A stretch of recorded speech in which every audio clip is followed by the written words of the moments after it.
Bonjour à tous.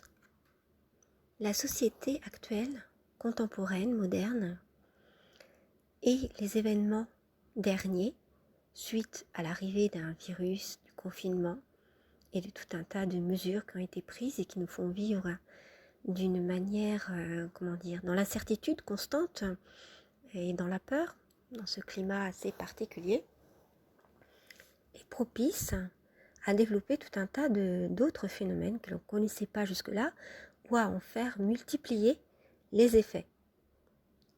C'est le cas de la détresse empathique.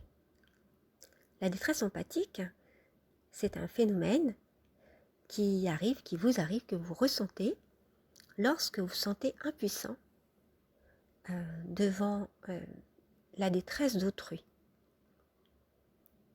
Donc c'est surtout ce sentiment d'impuissance, mais c'est aussi ce sentiment de tristesse, et puis ce sentiment d'urgence à se sentir concerné par une cause ou ce qui arrive à d'autres personnes. Ça peut être aussi complètement intellectuel, en parlant par exemple de la cause des réfugiés climatiques ou des choses comme ça, vous voyez. Mais lorsque c'est intellectuel, ça concerne des personnes. Et donc, ça peut provoquer, du fait justement de se sentir complètement concerné, investi, je dirais presque envahi, et c'est là le problème. Ça peut provoquer donc une agitation mentale, des ruminations, de la culpabilisation, du fait de se sentir beaucoup trop responsable jusqu'à pratiquement se sentir coupable, et en tout cas ce sentiment d'urgence de il faut faire quelque chose, qu'est-ce que je peux faire pour eux? Voilà, la détresse empathique, c'est pas seulement le fait comme ça d'un sentiment de se sentir en détresse, c'est aussi ce sentiment d'urgence et le fait de se sentir concerné, responsable d'une cause, d'une chose, jusqu'à la faire sienne complètement. Alors c'est pas une mauvaise chose, hein, ce sont souvent des gens qui sont entiers et qui sont idéalistes et qui ne supportent pas l'injustice, qui se sentent souvent dans cet état, mais évidemment, à l'époque que l'on vit, encore plus, car on peut voir tout un tas de personnes pour lesquelles on peut à côté desquelles on peut se sentir privilégié. Par exemple, si on a encore un toit ou si on a encore son travail, on peut se sentir privilégié par rapport à quelqu'un qui n'a plus son travail, qui n'a plus de logement du fait de ne plus avoir de travail, par exemple, du fait de tout ce qui se passe dans la société actuelle et des licenciements ou des pertes de travail que ça entraîne. Et non seulement il y a ce sentiment d'injustice, mais c'est corrélé, c'est-à-dire que c'est tout un tas d'agglomérats de sentiments et de situations qui, finalement, juxtaposés les unes aux autres, et même plus que juxtaposés, je veux dire ajoutés les unes aux autres, au lieu d'être simplement juxtaposés, s'entremêlent et amènent ce qu'on appelle une souffrance empathique et même une détresse. Alors pourquoi une détresse? Parce que c'est à un tel point, surtout lorsque on ne peut pas passer à autre chose et penser à autre chose et être diverti, c'est-à-dire lorsqu'il y a de la répétition ou lorsqu'on est soi-même dans la situation, qu'on en entend parler tous les jours, qu'on la voit tous les jours, etc. Eh bien en fait, ça peut mener à une forme de dépression qui va être justement de type empathique, ou en tout cas pardon, à des symptômes dépressifs et en même temps anxieux.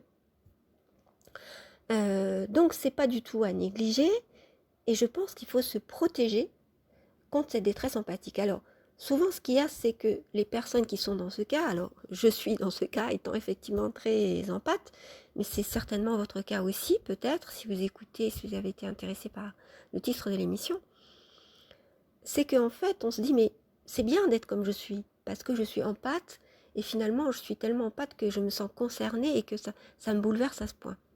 Le problème, c'est que ces personnes-là qui sont idéalistes, bienveillantes, altruistes, ne savent pas où mettre le curseur de la limite entre se protéger et se sentir concerné. Alors, à quel moment il faut se protéger et à quel moment il faut y aller et puis au contraire, il faut se battre. Voilà. Le problème, il est de savoir où est la limite et à quel moment. En fait, la limite, elle change tout le temps parce que ça dépend des circonstances, ça dépend de votre état intérieur, c'est-à-dire est-ce que vous allez être assez, est-ce que vous allez pouvoir, est-ce que vous avez assez de ressources en vous et assez de ressources autour de vous pour trouver des moments pour vous divertir. Parce que sinon, on est complètement dans la rumination et on tourne en rond en fait parce qu'on est dans le problème. Et donc justement, c'est le fait de pouvoir prendre de la distance et donc il faut se divertir pour ça en voyant d'autres gens, d'autres paysages et en étant dans d'autres états d'esprit, c'est-à-dire dans l'amusement, dans l'humour et puis pouvoir voir d'autres personnes, faire d'autres activités complètement différentes pour pouvoir se sortir cette idée-là ou ces idées-là, si elles sont plusieurs, de la tête. Voilà. Donc la diversion, c'est quelque chose de très important.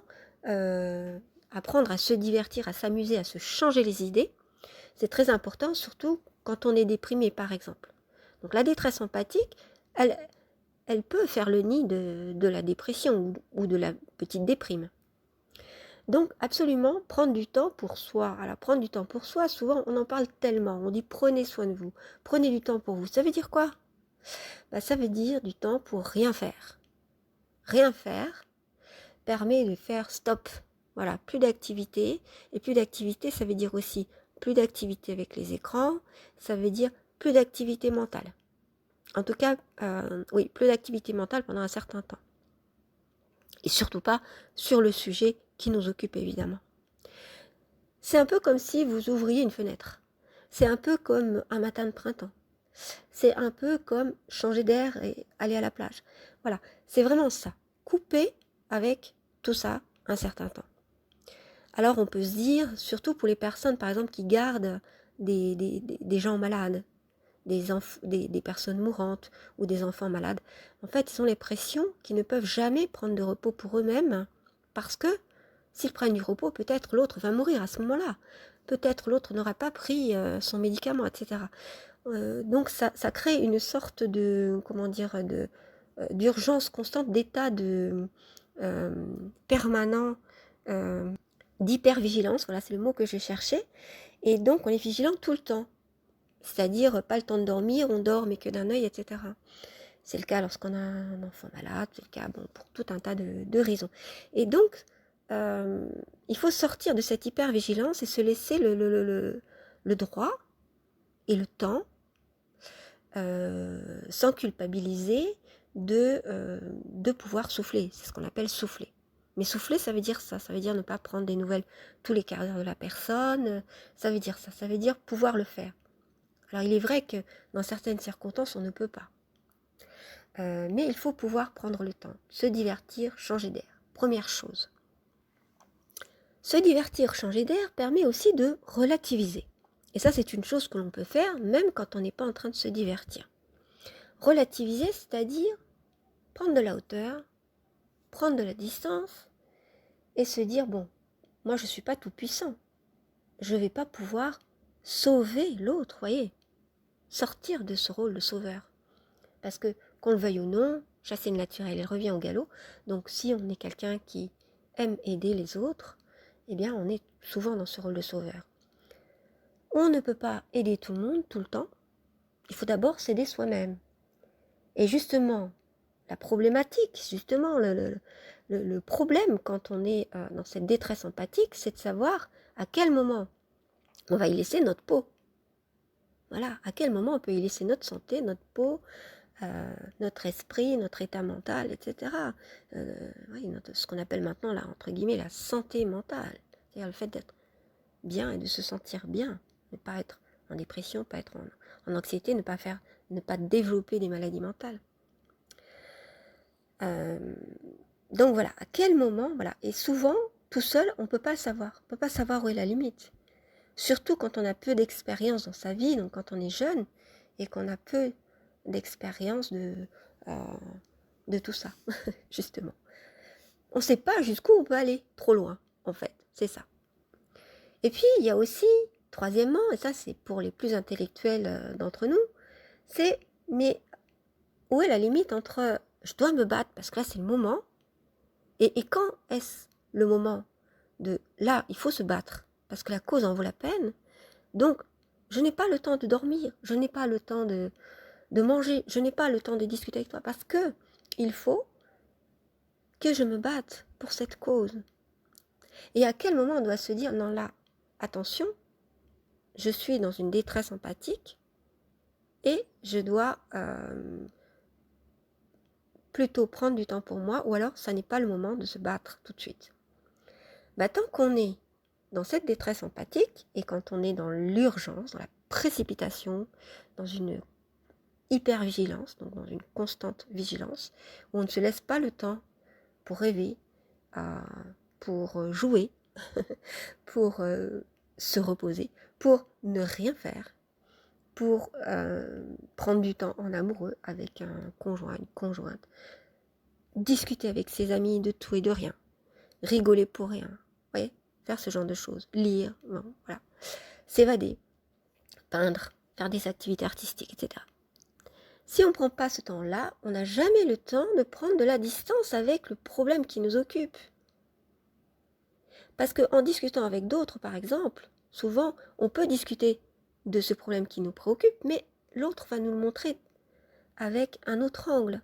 C'est justement ce qui fait l'intérêt de discuter avec d'autres. Cette distance, on peut l'avoir aussi en discutant avec soi-même ou en méditant. Vous savez que les bonnes idées arrivent justement quand on s'est bien reposé ou quand on est dans le lâcher-prise. Donc justement, quand on est trop dans la précipitation, dans une oppression mentale que l'on se crée soi-même ou qui est créée ou qui est confirmée et facilitée par un environnement qui nous répète sans cesse les mêmes choses, etc., eh bien ça ne peut pas fonctionner. Donc il faut dire stop. Voilà, donc prendre de la distance, prendre du repos, du temps pour soi, pour avoir de la joie, du bonheur, des choses comme ça, ou des choses différentes, couper court avec tout ça. Parce que justement, c'est grâce à cette coupure, grâce à cet échange avec d'autres, ou avec soi-même, cette concentration sur soi, que l'on va pouvoir justement mesurer et prendre la décision. Parce que c'est un choix de savoir si c'est le moment de se battre, ou si c'est le moment de se replier sur soi et de réfléchir et de prendre du temps pour soi, pour avoir de l'énergie pour ensuite se battre. C'est-à-dire, est-ce que c'est le moment maintenant ou pas? Ça, personne ne pourra vous dire oui, c'est le moment, vas-y. Ils pourront vous donner des avis, des idées lorsque vous allez parler avec d'autres, mais la décision finale, c'est vous qui la prenez. Vous pouvez décider aussi de vous battre à un moment, hop, puis de revenir vous replier, puis vous rebattre, etc. Voilà. Parce qu'on ne peut pas être tout le temps au top et à 100% de nos capacités et se battre tout le temps. Sinon, c'est le burn-out, on va s'épuiser. Voilà. Donc, pour parler justement des événements actuels, effectivement, beaucoup de personnes se sentent concernées et on est tous, je dirais, même, surtout les personnes vraiment en pâte, entre le faut y aller, il faut se battre, c'est le moment, et entre je vais me replier parce que là je n'en peux plus, je me sens trop concernée par tout ça, je me sens trop oppressée et je me sens mal, je me sens triste, je commence à être déprimée. Et en fait, il faut savoir que c'est normal parce qu'on est dans cette période encore de sidération, où la sidération se termine. Là, on est sur la fin de la sidération, si on peut analyser comme ça le phénomène que nous vivons, phénomène collectif que nous vivons, qui engendre forcément des états psychiques communs pour la plupart. Eh bien, on est sur la fin de la sidération et on est dans ce moment-là où on se dit j'y vais pas. C'est le moment, c'est pas le moment. Je vais être tout seul ou pas? Et on fait quoi? Et qu'est-ce qu'on fait? Mais il faut faire quelque chose. Voilà. Donc on est dans ce moment-là et c'est très bien. Je pense que c'est plutôt une période, on va dire une période de réflexion-action. C'est pas encore la période de l'action. Parce que on n'est pas prêt. Parce que tant qu'on se dit j'y vais pas, c'est qu'on n'est pas prêt. Parce que quand on est prêt, on y va. on a suffisamment réfléchi et on y va. Et même si on est seul. Et puis 1 plus 1 plus 1, comme dit la chanson, toi plus moi, pour plus tous ceux qui le veulent, etc. Donc voilà, donc ça fait beaucoup. Donc on pourra agir. Maintenant on peut agir, mais sur des choses qui ne sont peut-être pas, qui ne se voient pas, qui ne sont pas explosives, etc. On est dans une sorte de réflexion-action. Voilà ce que je pouvais vous dire là-dessus. Bon, je ne vais pas aller faire trop long. Je voulais vous rappeler aussi que je vais faire un échange avec vous, une rencontre, ce que j'appelle une rencontre, plutôt que de faire un live où justement les personnes, vous tous qui m'écoutez, vous ne pouvez que écrire un petit peu comme des messages, comme des SMS, mais vous ne pouvez pas agir. Je préfère, plutôt que le live, un autre outil. Je pensais à Google Meet ou à Zoom, mais bon. Et je mettrai le lien pour que vous puissiez participer parce que je pense que vous avez envie de me rencontrer. Moi, j'ai envie de vous rencontrer. Donc là, je me montrerai évidemment, puisque là, c'est une vraie rencontre. Parce que sinon, vous seriez seul à me rencontrer et moi, je ne vous verrai pas. Donc, je préfère qu'on se voit tous parce que c'est un événement important pour moi de pouvoir qu'il y ait une vraie rencontre. Donc, je vous ai déjà parlé de la différence entre les rencontres et puis juste des communications, quoi. Alors, suite à ça, en fait, pourquoi je veux vous rencontrer? Parce que j'ai un projet sur lequel je travaille, qui est celui des groupes de parole et de soutien. C'est très important, le « et » de soutien. Voilà, j'ai mis en place un petit protocole sur ces groupes de parole. Ce ne sera pas des groupes de parole classiques, comme ceux qui sont animés par des psychologues.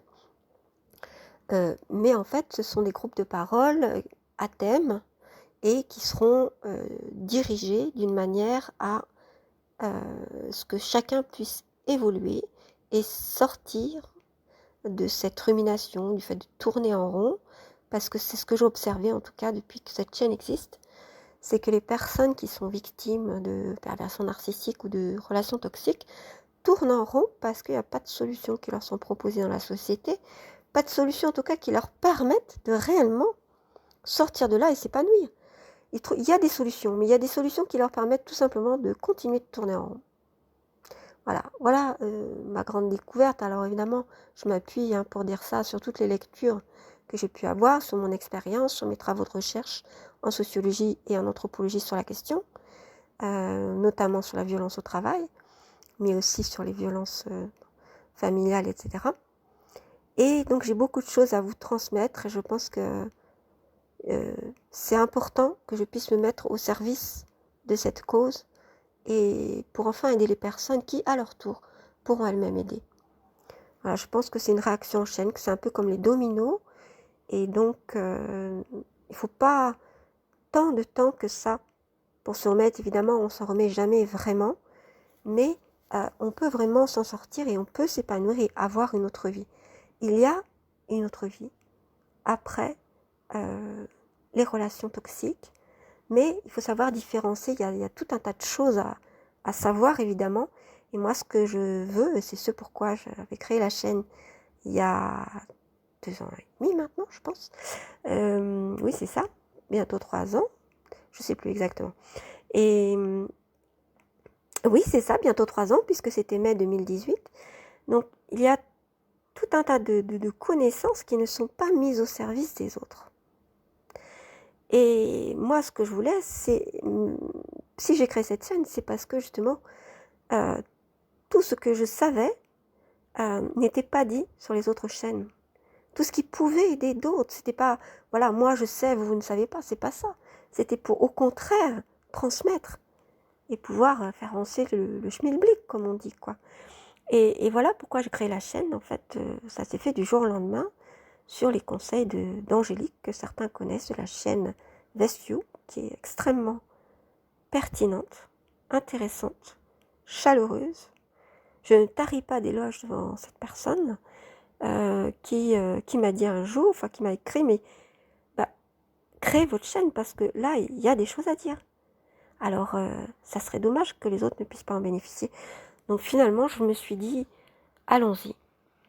Voilà. Et aujourd'hui, je vais créer ces groupes de parole et de soutien. Et après, évidemment, j'ai le projet de créer mon propre site. Alors, n'étant pas très bonne technicienne en informatique, c'est difficile pour moi. Mais je m'accroche pour vous. Et voilà. Et cette chaîne et ces groupes de parole et de soutien, je demanderai une participation de chacun. Donc c'est quelque chose de vraiment solidaire que je voudrais créer. Et je vais mettre aussi une petite cagnotte parce qu'il y a des personnes qui commencent à me dire comment on peut vous aider, comment on peut vous envoyer de l'argent. Et je vais mettre une petite cagnotte. Et cette cagnotte, elle servira pour les personnes déshéritées qui n'ont pas de possibilité ou alors ceux qui peuvent vraiment pas, qui sont justes. Et Dieu sait si parmi les victimes et les personnes qui vivent des choses très difficiles, on a vite fait de s'appauvrir à cause justement de ces soucis-là. Et donc, en fait, cette cagnotte pourra servir et aider une personne, un mois par exemple, une autre personne un autre mois, voyez, à pouvoir participer à ces groupes de parole et de soutien ou à obtenir des petits coups de pouce de ma part. Parce que jusque-là, évidemment, j'étais complètement bénévole, vous le savez, depuis 2 ans et demi. Et c'est vrai que ça me prend du temps, vous le savez, ça me prend ça me prend du temps de sommeil en fait. Hein. Et évidemment, ces derniers temps, j'ai pas pu continuer parce que j'avais trop de travail. Et puis, ces derniers mois, c'est parce que je suis en train de créer le site qui aura un autre nom que, que celui de la chaîne, mais qui sera complètement rattaché, qui sera plutôt consacré au bien-être, à la sortie, à vous donner à être un petit espace cocooning en fait, hein, c'est comme ça que je voudrais qu'il apparaisse, pour vraiment que vous pouviez souffler et puis vous sentir bien et en confiance et puis avancer pour à votre tour ensuite pouvoir peut-être, pourquoi pas, une fois que vous vous sentirez assez bien, passer la main et aider d'autres personnes. Et je pense que dans les années à venir, c'est vraiment la solidarité. Et je vous dis ce mot en tremblant parce que c'est un mot, c'est pas vraiment ce mot, c'est le mot ensemble qui m'émeut le plus. C'est le mot ensemble qui, lorsque je vois des actes solidaires, des choses qui sont faites gratuitement, en fait, pour l'autre, c'est waouh, voyez, voilà. Pour moi, c'est quelque chose. Et c'est vraiment ce que j'ai envie de réaliser. Donc c'est une grande œuvre pour moi, pour mon cœur, disons. C'est pas vraiment quelque chose de grand, je m'attends pas à un truc grandiose, mais pour moi, aider quelqu'un, c'est, comment dire, c'est la mission de chacun. C'est quelque chose qui doit se faire en plus avec modestie, avec humilité, euh, euh, sans rien en attendre, hein, et sans attendre non, non pas pour gonfler son ego, mais pour nourrir son âme. Voilà, ça oui. Voilà ce que j'avais à vous dire. Donc je vous dis tout ça du fond du cœur. J'espère que vous le recevrez comme tel. Alors, pour revenir à les questions techniques, je vais envoyer-moi un mail à pntheorie@gmail.com. Donc pntheorie, ça s'écrit IE à la fin, non pas comme le mot anglais Y, mais théorie, ça s'écrit IE. Tout attaché, pntheorie@gmail.com. J'attends vos mails. Dites-moi quand est-ce que vous seriez le plus disponible à la fin du mois de février, parce que je voudrais vous rencontrer à ce moment-là et convenir de quelques dates. Alors, je ferai plusieurs petits groupes, parce que c'est pas du tout intéressant pour moi de faire un seul groupe de 100 personnes ou 50 personnes. Je préfère faire des petits groupes pour qu'on se voit tous et qu'on puisse discuter à cœur ouvert. Je répondrai à vos questions sur tout ce que vous voulez, même si vous avez une question qui concerne les pervers narcissiques, bien sûr, j'y répondrai avec plaisir et spontanéité, voilà, comme les choses me viendront. Ça sera pas quelque chose de trop long non plus, mais je veux qu'il y ait de l'interaction. Je ne voudrais pas être la seule, là, voilà, c'est moi. et puis commencer à parler de moi et être dans l'ego, parce que je vois beaucoup ça dans les vidéos YouTube, même s'il y a évidemment beaucoup de cœur, beaucoup il y a des gens qui risquent même leur vie, hein, ils prennent des risques énormes parce qu'ils parlent justement de tout ce qui se passe actuellement, et heureusement qu'ils sont là. Mais voilà, le système du live, je trouve que c'est trop égotique pour moi. Voilà, bon, voilà. Donc je préfère qu'il y ait un vrai échange. Et puis, ce que je vais faire, c'est que je mettrai des posts avec, comme ça se fait, c'est-à-dire en prévenant 1 semaine à l'avance, 3 jours à l'avance, 2 jours à l'avance. Et puis, je mettrai le lien vers Google Meet ou Zoom. Ainsi, vous pourrez directement rentrer. Alors, ce que je demande, c'est que chacun, par contre, se découvre, c'est-à-dire qu'on puisse voir chacun à la caméra. Voilà, parce que sinon, c'est pas du jeu. Voilà, donc voilà ce que je voulais vous dire. Je pense beaucoup à vous, je travaille pour tout cela, pour une œuvre commune qui ne sera plus seulement la mienne. Et voilà, ça me tient vraiment à cœur. Alors, venez, n'hésitez pas, n'ayez pas peur, parce que c'est au contraire quelque chose que vous pourrez faire pour vous et puis pour les autres. Voilà, parce que je vous expliquerai comment je vois les choses, c'est-à-dire que dans ces groupes de parole et de soutien, c'est ce pourquoi je tiens à de soutien, vous pourrez vous exprimer, mais pas n'importe comment, je vais expliquer tout ça, et il y aura des réponses à cela. C'est pas on s'exprime dans le vide comme ça et on est désespéré et on veut crier notre colère. C'est pas seulement ça. C'est aussi pouvoir construire quelque chose à partir de ce chaos, de cette parole chaotique, de cette parole qui sort un peu n'importe comment, un peu dans tous les sens. Donc, ça va être mon travail, comme à ceux qui vont aussi vous soutenir, puisque le groupe soutient aussi, il y a toujours une dynamique de groupe, de pouvoir ranger, organiser tout ça, faire un semblant d'organisation, parce que c'est parce qu'on va faire du tri, parce qu'on va organiser les choses que petit à petit, vous allez pouvoir reconstruire des bases, retrouver des repères. Et puis, il y a le lien avec les autres qui est extrêmement important. Il y a l'exemple aussi, l'exemple des autres qui ont réussi ou ceux qui s'en sont sortis. Donc, j'en suis l'exemple vivant. Je m'en suis non seulement sortie, mais j'ai décidé maintenant de mettre au service des autres ce que j'en savais pour les aider. Voilà. Et je pense que s'aider les uns les autres est extrêmement important. Et justement, j'en viens à ça, c'est que ces groupes de soutien vont vous permettre d'être à la fois aidé et à la fois aidant. Peut-être pas sur le même moment, évidemment, mais il y aura cette réciprocité qui est extrêmement importante symboliquement et qu'on oublie généralement dans les groupes de soutien ou dans tout un tas de choses, hein, et qui n'est pas le cas dans les thérapies, parce que dans les thérapies, vous aidez personne. Il y a juste quelqu'un qui vous aide et vous payez pour ça. Mais là, c'est un autre système que je vais instaurer, c'est celui du aider aidant. Voilà. Et c'est pas une histoire de, comment dire, une contrainte. C'est juste que vous allez aider sans même vous en rendre compte. Voilà.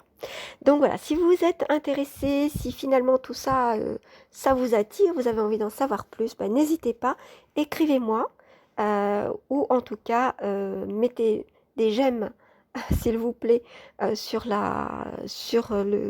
cette vidéo pour que justement le plus de personnes, pour que je comprenne déjà que ça vous plaît et que vous serez là, vous êtes intéressé par ce projet. Voilà, je compte sur vous. Et puis n'hésitez pas à me donner des idées de sujets, en attendant en tout cas pour que je réponde avec comment dire, une autre vidéo. À très bientôt pour une prochaine.